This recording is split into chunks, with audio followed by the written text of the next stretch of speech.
नमो तस्स भगवतो। साथियों जय भीम। मैं डॉक्टर बाल गंगाधर बागी, स्टार नालंदा में आपका स्वागत है। आजकल आरक्षण चर्चे का विषय बना हुआ है कि एससी कम्युनिटी का जो आरक्षण है अब वो बंटने वाला है। कुछ लोग हैं जो इसके पक्ष में हैं, कुछ लोग इसके विपक्ष में हैं। पक्ष वालों का कहना यह है कि अगर आरक्षण का वर्गीकरण हुआ तो आरक्षण जो है पूरी तरीके से धीरे धीरे ख़त्म हो जाएगा। और जो इसके समर्थक हैं वो ये चाहते हैं कि जो हजारों साल से पीछे रहे हैं, दलितों में सबसे ज़्यादा पीछे हैं, वो चाहते हैं कि आरक्षण में वर्गीकरण हो। वर्गीकरण होने से उनका लाभ है, नौकरियों में उनको रिजर्वेशन मिलेगा, प्राइवेट सेक्टर में भी उनको आगे चल के मिलेगा और पॉलिटिकल रिजर्वेशन मिलेगा, राजनीतिक आरक्षण। लेकिन साथियों जो बहस है देखने में प्रथम दृष्टिया ऐसे लगता है कि जो बहुत ज़्यादा पीछे हैं उनको एससी कम्युनिटी में अलग से रिजर्वेशन दिया जाए, उसका वर्गीकरण हो जाए। लेकिन मामला कुछ और है साथियों। सवाल यह है कि ये काम कर कौन रहा है? यह काम कोई एससी कम्युनिटी का जज नहीं कर रहा है। ये माननीय सुप्रीम कोर्ट की बेंच के द्वारा जस्टिस चंद्रचूड़ के द्वारा ये डिसीजन आया है कि एससी कम्युनिटी के अंदर रिजर्वेशन में क्लासिफिकेशन होना चाहिए। लेकिन साथियों ये बात बहुत दिलचस्प है कि एससी कम्युनिटी को आरक्षण लेने के कंडीशन में बनाया कौन? क्या एससी इसके लिए जिम्मेदार है या कोई और? अगर भारतीय इतिहास पर नज़र उठा के हम देखें तो अनुसूचित जाति को अनटचेबल कौन बनाया? हाथ में कुत्ता लेकर लोग घूम सकते हैं, लेकिन अनुसूचित जाति का व्यक्ति अगर पानी पीता है तो उसको पीट पीट के मार दिया जाता है, उसकी हत्या कर दी जाती है। आज भी ऐसा केस आता है कि जब सामूहिक तौर पे बहिष्कार किया जाता है, घोड़ी पे चढ़ने नहीं दिया जाता है। तो ये घटनाएं 2024 की नहीं है साथियों। हजारों साल से एससी कम्युनिटी को छुआछूत यानी अनटचेबल कौन बना दिया? गरीब कौन बना दिया? क्या एससी समुदाय के लोग एक दूसरे की ज़मीनें हड़प करके एक दूसरे को गरीब बना दिए, या एक दूसरे के साथ अनटचेबिलिटी करके सोशल बाइकआउट कर दिए, या एससी कम्युनिटी के अंतर्गत जो जातिवाद है वो एससी कम्युनिटी के समाज के लोगों ने जातीय बना करके एक दूसरे से विभेद पैदा किया, या इसके पीछे कोई और है? साथियों आप लोग इस प्रश्न का जवाब जानते होंगे और आज मैं इसके डिटेल में बात करने वाला हूं साथियों कि जो ये पूरी लड़ाई और झगड़ा लगाया जा रहा है इसके पीछे जो हरा हरा बाग दिखाया जा रहा है वो कौन लोग हैं। जो लोग इसके समर्थक हैं वो आगे चल के बहुत पछताएंगे, जो इसके विरोध में हैं उनको और भी पैने तरीके से आंदोलन को, समझ को, डिबेट डिस्कशन को तेज करना चाहिए। साथियों आपके बीच में मैं कुछ नोट्स बना के लाया हूँ कि आरक्षण की ज़रूरत क्यों पड़ी। आरक्षण किसी को नहीं चाहिए, किसी समुदाय को नहीं चाहिए आरक्षण। फ़र्क इतना है कि जो लोग गरीब हैं और जो लोग अमीर हैं इनके बीच की खाई को पाट दिया जाए, जल जंगल ज़मीन का समान बंटवारा हो जाए, देश के आर्थिक संसाधनों पे सबका समान बंटवारा हो जाए और समाज में कोई छोटा बड़ा ना रहे, कोई ऊंच नीच की भावनाएं ना रहे। आरक्षण चाहिए किसको? इसलिए मानवर कांशीराम कहते थे कि आरक्षण हम लेने वाला नहीं, हम देने वाला समाज बनाएंगे। क्योंकि जो लेने वाला समाज होता है वो गरीब समाज होता है, देने वाला समाज जो है सुविधा संपन्न समाज होता है। साथियों कि जो पूरी जो बहस है, वाल्मीकि समुदाय आज बहुत गर्मजोशी के साथ इस बिल का या डिसीजन कह लीजिए इसका बहुत स्वागत कर रहे हैं, सुप्रीम कोर्ट के वर्डिक्ट का। उनके मन में बात घर कर गई है कि आरक्षण अगर बंटवारा होता है तो हमारा इसमें फ़ायदा होगा। वहीं पे पासी समुदाय के लोग, चमार समुदाय के लोग, महार समुदाय के लोग, धोबी समुदाय के लोग एक साथ लामबंद हो रहे हैं कि नहीं, आरक्षण अगर बटेगा तो सबका नुकसान होगा। साथियों आप ध्यान दीजिए, जो है भारतीय समाज में आरक्षण की जो ज़रूरत पड़ी एससी समुदाय में, वो इनकी जातीय जो भेदभाव है उसको ख़त्म करने के लिए आया। लेकिन साथियों जो जातियां आज आरक्षण लेने से वंचित हैं उनके पीछे एक सबसे बड़ा जो कारण है वो अशिक्षा है। जैसे वाल्मीकि समुदाय की अगर हम बात करें तो आज भी अर्बन सेंट्रिक पॉपुलेशन है। गांव देहात से दूसरी जातियों के लोग शहरों में जाते हैं, मेहनत करते हैं, मजदूरी करते हैं, रिक्शा चलाते हैं, सब्जी बेचते हैं, फल बेचते हैं, कंपनियों में काम करते हैं, पल्लेदारी करते हैं। बावजूद इसके उनके अंदर जो अम्बेडकरिज्म का विज़न है वह जब गांव से शहर में आते हैं तो शहरों में देखते हैं कि लोगों के बच्चे गाड़ी में चल रहे हैं, अच्छे स्कूलों में पढ़ रहे हैं, नौकरियों में जा रहे हैं, इंग्लिश बोल रहे हैं, स्पोर्ट में जा रहे हैं, तो वो सपना लेकर गांव की तरफ लौटते हैं। और गांव की तरफ जब लौटते हैं तो अपने बच्चों को, अपने भाई को, बहनों को पढ़ाने की पूरी कोशिश करते हैं।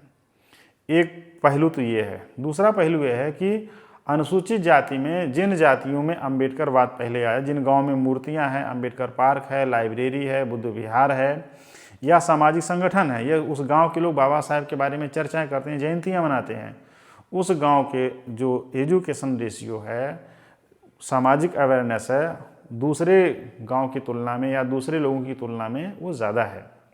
उसका कारण क्या है कि एक आदमी लेबर है, मजदूर है, लेकिन वो मजदूरी करके भी सोच रहा है कि बाबा साहब ने हमें शिक्षा का रास्ता दिखाया तो हमें पढ़ना चाहिए। वो मजदूरी करके पढ़ रहा है। लेकिन एक वर्ग जो है, जो सफाई का काम कर रहा है, अच्छे पैसे कमा रहा है, शहर में रह रहा है, गांव में भी नहीं है, गांव में बहुत कम वाल्मीकि समुदाय की पॉपुलेशन है, लेकिन शिक्षा पैसे हैं, लेकिन शिक्षा के प्रति जो जागरूकता, जो लगाव है, वो कहीं ना कहीं जो है उनको वहाँ से ड्रॉबैक कर दे रही है। उत्तर प्रदेश से, बिहार से, तमाम देश के शहरों से लोग दिल्ली में जाते हैं, कमरे का किराया लेते हैं, छोटे से कमरे में 10-10 लोग रहते हैं, 15-15 लोग रहते हैं, बड़ी मुश्किल से सर्वाइव करते हैं। लेकिन सर्वाइव करते करते वो एजुकेशन सेंटर में तमाम जगहों पे पहुंचना शुरू हो जाते हैं। वहीं वाल्मीकि समुदाय के लोग स्लम में रहते हैं, उनके घर भी हैं, अच्छे घर भी हैं, ठीक ठाक परिवारों से आते हैं, और जो सफाई की वजह से उनका जो सोर्स ऑफ इनकम है वो भी उनके पास है। लेकिन शिक्षा का अभाव है, जागरूकता का अभाव है। कहीं न कहीं वाल्मीकि समुदाय बाबा साहेब को लेकर के उतना गर्मजोशी के साथ नहीं आगे आया जिस तरह से चमार समुदाय के लोग आए, महार समुदाय के लोग आए, धोबी समुदाय, पासी समुदाय के लोग आ रहे हैं लगातार। तो ये जो बाबा साहेब ने कहा था कि भाई झाड़ू छोड़ो, कलम उठाओ, अपने बारे में सोचो, अपने लोगों को पढ़ाओ, वेल ड्रेस रहो, तो ये कि एजुकेशनल बैकवर्डनेस है। जैसे अगर कोई सरकारी नौकरियों में फॉर्म अप्लाई करता है आईएएस के लिए, तो उसका ग्रेजुएट होना ज़रूरी है। लेकिन जिस समुदाय के लोग अभी ग्रेजुएट नहीं हैं या कम संख्या में है, उनका बच्चा तो फॉर्म अप्लाई नहीं कर पाएगा। ये एक वर्ग इस समाज में ऐसा है जो दूसरी जातियों के पास कान फूंकता जा करके, फल बेचने वाले, सब्जी बेचने वाले, मजदूरी करने वालों के पास जाएगा और बोलेगा देखो चमार खा गए, तुमको नहीं मिला। अब वो बेचारा जो फल बेच रहा है वो कहता है कि सही है, अगर मुझे नौकरी मिली होती तो मैं फल क्यों बेचता। अब उससे ये पूछी तुम कितना पास आउट हो, तो बोलेगा मैं नहीं पढ़ा हूँ, 5वीं तक पढ़ा हूँ, 10वीं तक पढ़ा हूँ, पढ़ नहीं पाया।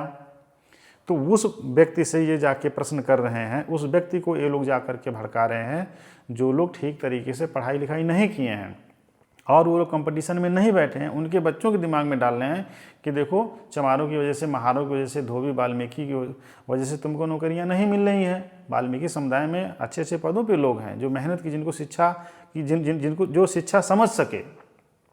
उनके बीच में इस डिबेट को ले जाने की ज़रूरत है कि वाल्मीकि समुदाय में भी, जैसे कौशल पवार मैम है, कौशल पवार मैम संस्कृत के प्रोफेसर हैं, मोतीलाल नेहरू कॉलेज में जेएनयू से पीएचडी किया, अभी ह्यूमैनिटीज़ में हैं, डायरेक्टर हैं इग्नू में। रमेश भंगी जी हैं जो लॉयर हैं। हमारे ऐसे बहुत सारे वाल्मीकि मित्र हैं जो बड़े बड़े पदों पे हैं, लीडर भी हैं। कारण क्या है कि उनके परिवारों में बाबा साहेब को लेकर शिक्षा के प्रति सजगता आई। और ऐसा नहीं कि बहुत अमीर परिवार से हैं, उन्होंने ज़िंदगी में बहुत स्ट्रगल किया, स्ट्रगल करने के बाद वहाँ पहुँचे हैं। लेकिन जो वाल्मीकि समुदाय में लोग अभी उस तरीके से शिक्षित नहीं हैं, उनको जा कर के एक खास विचारधारा के लोग जाके भड़का रहे हैं कि देखो वो लोग तुम्हारा रिजर्वेशन खा गए और तुमको नहीं मिला। तो ये बहुत बड़ी बात है। दूसरा, एक बहस यह भी चलती है एससी कैटेगरी में कि कुछ जातियों के लोग रिजर्वेशन खा गए। चमार समुदाय की उत्तर प्रदेश में अगर 1931 की जनगणना की बात करें तो चमार समुदाय की पॉपुलेशन जो है 14% से ज़्यादा है और जनसंख्या लगातार बढ़ी है। शेड्यूल कास्ट में हर जाति की जनसंख्या लगभग बढ़ी है क्योंकि शिक्षा का अभाव था, लोग बच्चे ज़्यादा पैदा किए, उस तरह समझ नहीं थी। अभी थोड़ा सा जनसंख्या कंट्रोल हुआ, जो लोग शिक्षित हो रहे हैं। तो जनसंख्या का जो विस्तार है वो तेज़ी से शिक्षा के अभाव में बढ़ा। चमार समुदाय का भी बढ़ा, दूसरी जातियों का भी बढ़ा। तो जो जातियां भारत में जनसंख्या में ज़्यादा हैं वो रिप्रेजेंटेशन में ज़्यादा दिखेंगी। एक के घर में 14 लोग रहते हैं, एक के घर में मात्र एक आदमी रहता है। जैसे वाल्मीकि समुदाय की जो पॉपुलेशन है 0.8 समथिंग करके है, धोबी समुदाय के लोग 2.9 के करके हैं, 3-4% पासी समुदाय के लोग हैं। इसी तरह से 1.6 के आसपास जो है खटीक समुदाय के लोग हैं। तो जो समुदाय जनसंख्या में कम है वह लोग नौकरियों में कम ही दिखेंगे, जिसके घर में ज़्यादा लोग हों ज़्यादा लोग दिखेंगे। अब अगर ऐसे देखा जाए, अगर चमार समुदाय के लोग 50% नौकरी पाएँ तो 14 में वो 7 लोग नौकरी में दिखेंगे। लेकिन अगर धोबी समाज के व्यक्ति 100% नौकरी पा जाए तब भी वो 2.9 मतलब 3% ही दिखेंगे। तो एक तरफ 7 है, एक तरफ 3 है। अगर खटीक समुदाय के लोग 1.6% नौकरी पा जाएं मतलब 1.5 लोग नौकरी पाएंगे, और चमार समुदाय के लोग जो है सिर्फ 50% पाएँ तो 14 में वो 7 दिखेंगे। तो उनको कहा जा रहा है एक विचारधारा के द्वारा कि देखो, खटीक को नहीं मिला और चमारों को मिल गया, वाल्मीकि को नहीं मिला चमार को मिल गया, उनको नहीं मिला पारसी को मिल गया। साथियों, उत्तर प्रदेश में विधायक का जो इलेक्शन हुआ उसमें आपको विधायक का रेशियो बता रहा हूँ।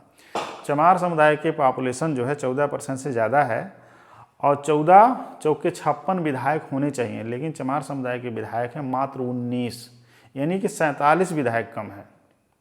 लेकिन क्या नाम है, 37 विधायक के आसपास कम है।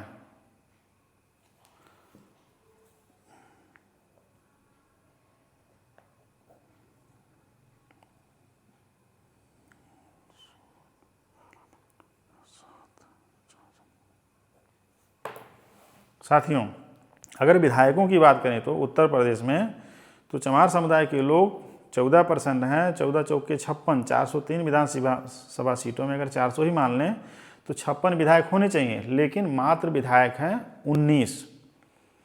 और पासी समुदाय के लोग 4% के आसपास हैं। 4 तियां 12 विधायक उनके होने चाहिए, लेकिन उनकी विधायकों की संख्या 29%, 29 विधायक हैं। और धोबी समाज के जो है 4-5 विधायक हैं, खटीक समाज के 4-5 विधायक हैं, 1-2 विधायक जो है वाल्मीकि समुदाय के हैं।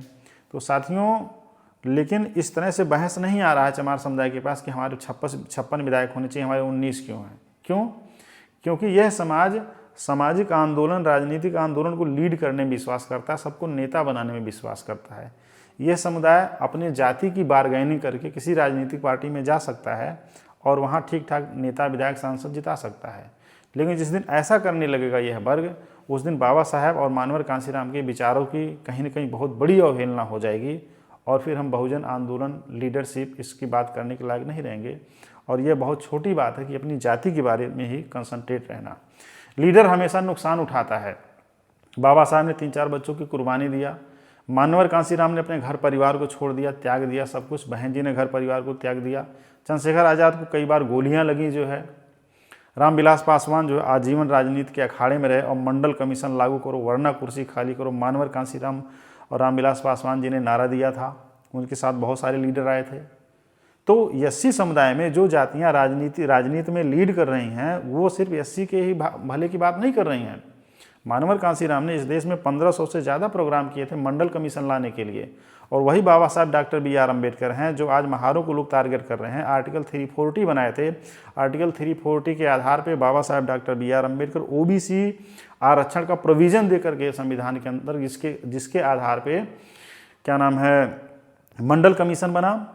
कर्पूरी ठाकुर बिहार में जो है सामाजिक न्याय का फार्मूला लाए उसी आर्टिकल के आधार पर, और OBC को आरक्षण मिला। मानवर कांशीराम अपने जन सैलाब को लेकर सड़कों पर उतर आए जो है बड़ी संख्या में। जो है SC/ST एक्ट को बचाने की जब बात आई तो चमार समुदाय के 14 बच्चे इस देश में शहीद हुए। 2 अप्रैल 2018 को पुलिस ने जो जनमानस पे गोलियां चलाई थी वो चमारों को भीड़ पे नहीं चलाई थी, वो गोलियां भीड़ पे चलाई थी, किसी जाति विशेष पे नहीं चलाई थी। लेकिन चमारों की लीड करने की वजह से इस देश में जो है 14 लोग शहीद हुए, लेकिन उन शहीदों ने जो है SC/ST एक्ट को बचाने में अपनी कुर्बानी दे करके बचा लिया, और यह सिर्फ एक समाज के लिए नहीं था। साथियों, आप थोड़ा सा ऐसे समझें इसको। जो है शासक जमात का बनने के लिए आपके पास 4 चीज़ें होनी चाहिए। आपके पास ज्ञान होना चाहिए नंबर 1, दूसरा धन होना चाहिए, तीसरा बल होना चाहिए, लड़ने वाले लोग आपके साथ हों, शहीद शहादत देने वाले लोग हों, चौथा इन चारों में एकता होनी चाहिए। क्योंकि एजुकेशन रहेगा तो आपके पास विजन रहेगा, आपके पास धन रहेगा तो आप संसाधन के तौर पर इस्तेमाल कर लेंगे, आपके पास लड़ने वाले लोग रहेंगे तो आप मजबूती के साथ डटे रहेंगे, और आप में एकता रहेगी तो आपको कोई फोड़ नहीं पाएगा, आपको कोई हरा नहीं पाएगा। SC समुदाय में जो जातियां लीड कर रही हैं, बाबा साहब की लीड करने की वजह से SC/ST कम्युनिटी को आज रिजर्वेशन मिला। आज जो लोग महारों के खिलाफ हैं उनको यह बात समझनी पड़ेगी जो है कि अगर बाबा साहब डॉक्टर बी.आर. अम्बेडकर नहीं आए होते तो शायद SC/ST रिजर्वेशन का सपना भी आप नहीं देख पाते, और मानवर कांसीराम नहीं आए होते, बाम से DS फोर्ड नहीं आता, तो इतनी बड़ी संख्या में जो अन्य अनुसूचित जातियों में नेता तैयार हुए, अति पिछड़ी जातियों में नेता तैयार हुए नहीं होते। समाजवादी पार्टी या बहुजन समाज पार्टी के योगदानों को अगर उत्तर भारत की राजनीति में माइनस कर दिया जाए, उधर JDU RJD के योगदान को माइनस कर दिया जाए, तो SC समुदाय की जो जातियां हैं और OBC समुदाय की जातियां राजनीतिक रूप से नगण्य आपको नजर आएंगी। तो यादव समाज के खिलाफ, कुर्मी समाज के खिलाफ OBC में भड़काया जा रहा है, SC में चमारों महारों के खिलाफ, धोबी और पासवानों के खिलाफ भड़काया जा रहा है। इन्हीं की लीडरशिप की वजह से आपको मिल रहा है और इन्हीं के खिलाफ आप भड़काया जाएगा। मतलब जो आपके घर में उजाला कर रहा है आप उसी की आंखें फोड़ दो, तो जब वो आपको देख ही नहीं पाएगा आप अंधेरे में, तो आप उजाला कैसे करेगा? क्या बहुजन समाज पार्टी बनने से सिर्फ चमार नेता बने? बहन जी की सरकार में बड़ी संख्या में दूसरी जातियों के लोग नेता विधायक बने, सांसद बने, मिनिस्टर रहे। अब भारत में 6743 जातियां हैं, सारी जातियां एक साथ अपलिफ्ट नहीं हो पाएंगी। हजारों साल तक जिनका दमन हुआ वो 5 साल 2 साल 4 साल की गवर्नमेंट नहीं ला के सबको एक आर्थिक रूप से एम्पावर कर पाएगी, चाहे कोई भी जाति हो।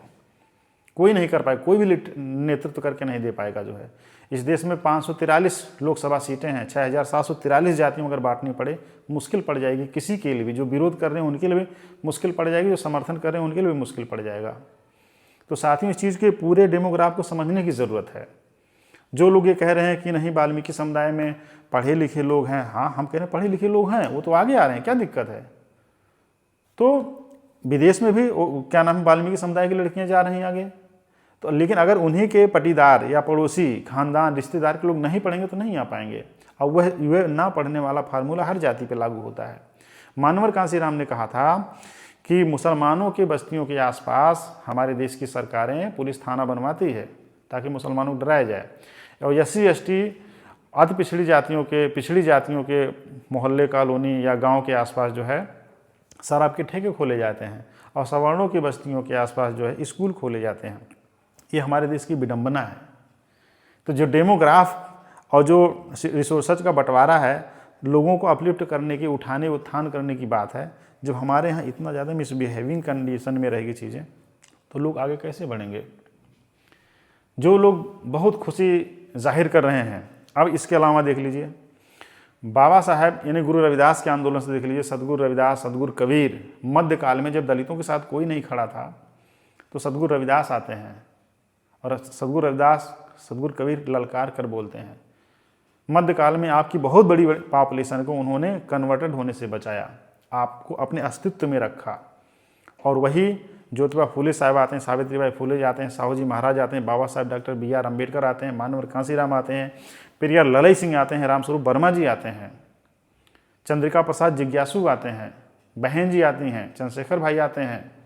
ऐसे पूरे लीडरों की लिस्ट है। माननीय मुलायम सिंह आते हैं, लालू प्रसाद आते हैं, रामविलास पासवान जी आते हैं, चौधरी देवीलाल आते हैं। पूरे देश की जो बहुजन जातियां हैं, इनमें से निकले हुए नेता ही आपको आगे बढ़ाएंगे और आपको आगे बढ़ाएंगे। कोई किसी का रिजर्वेशन नहीं खा रहा है। अगर रिजर्वेशन बढ़ाता और बदनीयती किसी के मन में होती तो समाजवादी पार्टी इतने नेताओं को नहीं तैयार करती और बहुजन समाज पार्टी ने नेताओं को नहीं तैयार करती। लेकिन समाजवादी पार्टी आज क्रिश्चियन के कटघरे में इसलिए खड़ी है कि वो बंटवारे का समर्थन कर रही है। वही लोग जो संविधान उठा करके गांव-गांव, गली-गली घूम रहे थे, और जब एक्चुअल में संविधान बांटने की बात, आरक्षण बांटने की बात आ रही है, वर्गीकरण का समर्थन कर रहे हैं। साथियों, अगर जो है आप समझिए ये सारी प्रक्रिया NFS करने की प्रक्रिया है। SC समुदाय में IIM वगैरह में, IITs वगैरह में, जुडिशरी वगैरह में, डिफेंस वगैरह में अगर आप देखेंगे, बड़े बड़े देश के पदों पे देखेंगे, और इस देश में अभी मेरे पास एक RTI का आंकड़ा भी था जो है कि जितने भी सेक्रेटरीट हैं, जो सेक्रेटरी हैं, उसमें SC ST OBC समाज के लोग हैं ही नहीं, नगण्य हैं। इक्का दुक्का OBC SC ST हैं ही नहीं। इस देश में कई सौ सेक्रेटरी में से जो टॉप लेवल के सेक्रेटरी होते हैं, मिनिस्ट्री को जो डील करते हैं, वहाँ पे SC ST लोग गायब हैं। तो अब आप बताइए, जहाँ पे SC ST समुदाय के लोग आज तक पहुँचे ही नहीं, वाइस चांसलर SC ST समुदाय के लोग नहीं हैं, इक्का दुक्का कहीं कहीं हैं, तब कैसे बहस उठा दी जा रही है कि फला जाति खा गया, फला जाति को नहीं मिला। चलिए वाल्मीकि नहीं है, मुसहर नहीं है, तो वाइस चांसलर चमार को होना चाहिए, लेकिन वो भी नज़र नहीं आ रहे हैं। सेक्रेटरी किसी चमार को, महार को या पासवान को होना चाहिए, वो भी नज़र नहीं आ रहे हैं। तो बात यहाँ पे ये है कि कौन लोग हैं जो अनुसूचित जातियों में योग्य लोगों को भी बड़े पदों पे पहुंचने नहीं दिए। ये वही लोग हैं जो आज आपके वाल्मीकि समाज के को भड़काने का काम कर रहे हैं। ये वही लोग हैं जो पूरे एससी कम्युनिटी को आगे बढ़ने नहीं दिए, टॉप लेवल पे नहीं जाने दिए। जो हजारों साल तक आपको गंदगी साफ करवाया, आपका शोषण दमन किया, वो आपका मित्र बन रहा है। और जो आपके साथ शोषण दमन नहीं किया, आपकी ज़मीन जायदाद नहीं हड़पी, आपको सामाजिक से बहिष्कृत नहीं किया, जो आपका अपना भाई है वो भी शोषित रहा किसी न किसी रूप में, जिसके मुंह में गले में हांडी तक बांध दी गई, महाराष्ट्र के महारों के गले में हांडी तक बांधी गई, उत्तर भारत के चमारों के साथ चमड़े का काम करने मजबूर कर दिया गया, धोबी समाज को कपड़ा धुलने मजबूर कर दिया गया, पासी समाज को सुअर चराने, गांव की रखवाली करने मजबूर कर दिया गया। इसमें कोई प्रिविलेज नहीं है किसी जाति का, बारी बारी से अलग अलग रूपों में सबका शोषण दमन हुआ है। तब कैसे लोग कह रहे हैं कि तुम ज़्यादा प्रिविलेज लिए, हम कम प्रिविलेज लीजिए? जो कंडीशन वाल्मीकि समुदाय की भारतीय समाज में, वही कंडीशन दूसरी जातियों की है। कोई स्ट्रगल करके पहले पा गया, कोई स्ट्रगल करके पा रहा है, कोई जाग रहा है और आगे बढ़ रहा है। लेकिन आरक्षण एक अम्ब्रेला है जिसके नीचे सबको छांव मिलेगा। जिस दिन यार अम्ब्रेला बीच से फट जाएगा ना, अम्ब्रेला अपने आप गिर जाएगा। जिस दिन पेड़ को बीच से फाड़ दिया जाए, वो पेड़ मर जाएगा, सूख जाएगा, उस पेड़ के नीचे आप छाहा नहीं सकते। जिस बिल्डिंग को बीच से चीर करके गिरा दिया आधे पर से, वो बिल्डिंग कभी भी सर्वाइव नहीं कर पाएगी, खड़ी नहीं रहेगी। और जो लोग ये कहते हैं कि आधी बिल्डिंग गिरा के आधी बिल्डिंग में हम रहेंगे, या आधी बिल्डिंग में तुम रहो आधी बिल्डिंग में हम रहेंगे, बीच से बिल्डिंग फाड़ दी जाए, ये संभव नहीं है साथियों। इस बात को समझने की ज़रूरत है कि ये जो बंटवारा है, ये बंटवारा पूरी तरीके से असंवैधानिक है, क्योंकि एससी समाज में जो क्रीमी लेयर वर्ग है वो कभी आया ही नहीं है। जैसे कुछ लोग ये कहेंगे कि भाई चमार पासी या मतलब महार प्रोफेसर हैं, उनके बच्चे को रिजर्वेशन नहीं मिलना चाहिए, मजबूत है, आईएएस हैं। मैं कह रहा हूँ कि 100 प्रोफेसरों का, 100 आईएएस का आप जाके वर्तमान कंडीशन देखिए। जो भूमिहीन है, मजदूर है, मेहनत करके आईएएस पीसीएस बना, डॉक्टर इंजीनियर बन गया, डॉक्टर तो बहुत कम है, इंजीनियर भी बहुत कम है, प्रोफेसर बन गया, वो सबसे पहले थोड़ी सी ज़मीन खरीद करके घर बनाया, और जो लोन लिया कम से कम 10-15 साल तक उस लोन को चुकाया ज़मीन खरीद करके, फिर हाउस लोन लिया, फिर 15-20 साल तक हाउस लोन को चुकता किया, अपने बच्चों को पढ़ाया, बच्चों के दवा दारू का ख्याल रखा, फिर उसके बाद बच्चों का शादी विवाह किया, तब तक वो रिटायर हो गया।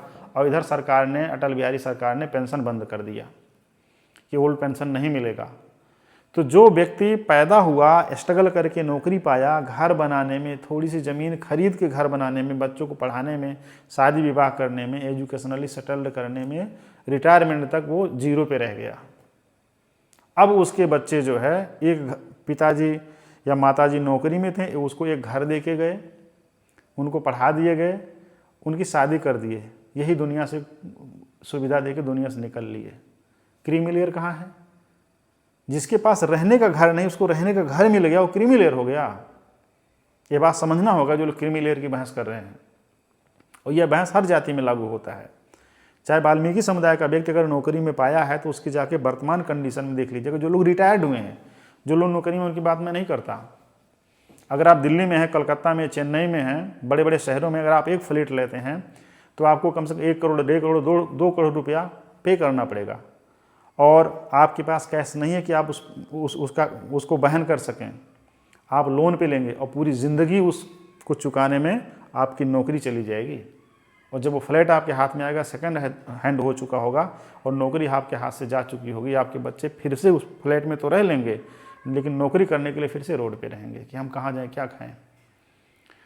इसके अलावा एक और आपको डेटा देता हूं साथियों। 100 नौकरी करने वाले चाहे किसी भी डिपार्टमेंट में, उनके जाके रैंडमली सर्वे कीजिएगा।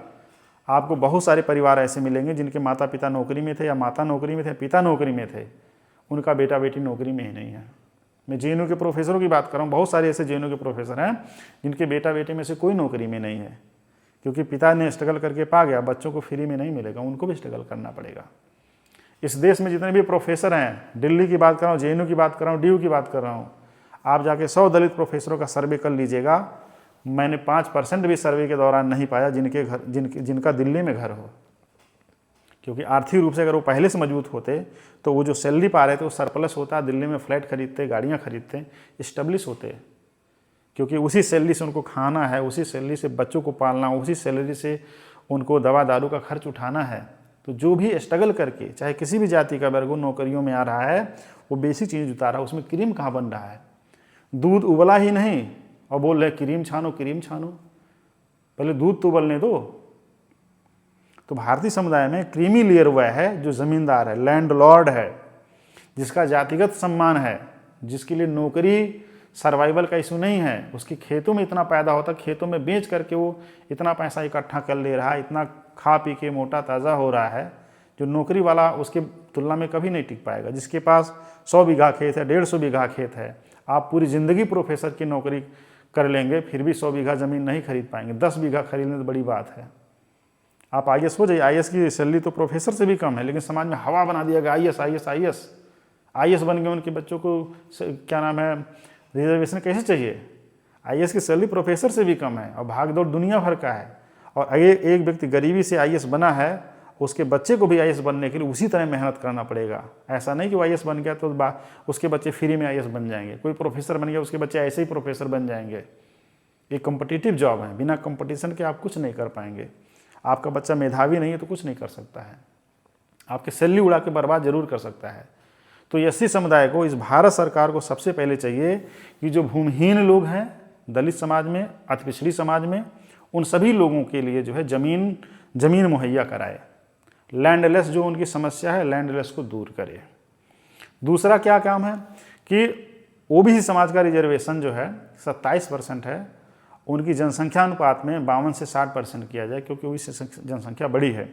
SC समुदाय की जो संख्या 15% है, उसको बढ़ा करके जो है 20-25 किया जाए। और जो ST समुदाय की 7.5% जो जनसंख्या है, रिजर्वेशन है, उनको बढ़ाया जाए। क्योंकि तमाम जातियों की जनसंख्या बड़ी है, उसी अनुपात में रिजर्वेशन हो। लेकिन ये तभी संभव होगा जब जातिगत जनगणना होगी। इसलिए हमारी डिमांड ये है भारत सरकार से, सुप्रीम कोर्ट से, कि ऑर्डिनेंस लाए कि इस देश में जातिगत जनगणना हो। OBC की भी हो, SC की भी हो, ST की भी हो, और जो अपर सेक्शन है जिसको हम समाड़ा सेक्शन कहते हैं उसकी भी हो। और इस देश में सब कैटेगरी को रिजर्वेशन दे दिया जाए। देश के तमाम संसाधनों को बांटने के बाद कोई भेदभाव ना रहे। तो साथियों, मैं उन लोगों को विशेष मेरी ये सलाह भी रहेगी, मेरा आग्रह भी रहेगा कि जो लोग रिजर्वेशन के खिलाफ हैं कि वर्गीकरण क्या नाम है होना चाहिए, वर्गीकरण का समर्थन कर रहे हैं, वो अपनी आंखें खोल लें। क्योंकि जो विरोधी आप आज को हरा बाग दिखा रहा है, वही विरोधी ये चाहता कि SC समुदाय टूट जाए, इसमें आंदोलन करने वाले, नेतृत्व करने वाले लोग बंट जाएं और एक नेतृत्वहीन समाज तैयार हो जाए। चाहे वो मुसहर समुदाय के लोग हों, चाहे वाल्मीकि समुदाय के लोग हों, चाहे बहेलिया समुदाय के लोग हैं, या बिना किसी नेतृत्व के ये मजबूत नहीं हो पाएंगे। क्योंकि सबल समुदाय भी, चाहे ब्राह्मण, क्षत्रिय, वैश्य और कायस्थ समुदाय के लोग यूनाइट हैं। उनको पता है कि कोई भी लीड करे, मलाई सबको खानी है, और आप अपने लीडर को बांट देना चाहते हैं। आप लीड कीजिए, हम आपके साथ हैं, हम लीड करें, आप हमारे साथ आइए। लेकिन आप बंट जाएंगे तो आप कहीं के नहीं रहेंगे।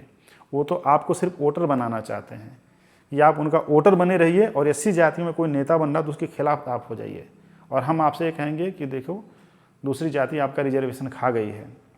इस बात को समझना होगा साथियों। जो है मेरा वाल्मीकि समुदाय से और मुसहर समुदाय से ये विशेष आग्रह है कि भारत सरकार पे दबाव बनाए, हम आपके साथ हैं, कि उनके लिए स्पेशल एजुकेशन पॉलिसी लाए, उनके लिए स्पेशल स्कूल खोले जाएं जो अत्यंत पिछड़े हैं, और उनका एजुकेशन रेशियो बढ़ाया जाए। उन ज़्यादा जो भूमिहीन है दलितों में, सबसे पहले उनको ज़मीनें दी जाएं, उनको मजबूत किया जाए, उनको सुविधा संपन्न किया जाए। क्योंकि SC ही नहीं, कोई भी जाति रिजर्वेशन से मजबूत नहीं हो पाएगी। क्योंकि एक घर में नौकरी मिलती है, बाकी परिवार उस पर जीता है। और इस देश में 2-3% जो नौकरियां हैं, उन्हीं 2-3% नौकरियों में से उसका परसेंटाइल निकाल करके 15% SC समुदाय को रिजर्वेशन मिल रहा है। तो अगर 100% SC समुदाय के लोग उस 15% रिजर्वेशन का सारे सेक्टर में सही से लागू होने के बाद भी अगर लाभ ले लें तब भी एससी समुदाय के 98% लोग जॉब से वंचित ही रहेंगे, क्योंकि नौकरियां नहीं हैं। 98% लोग गरीब ही रहेंगे।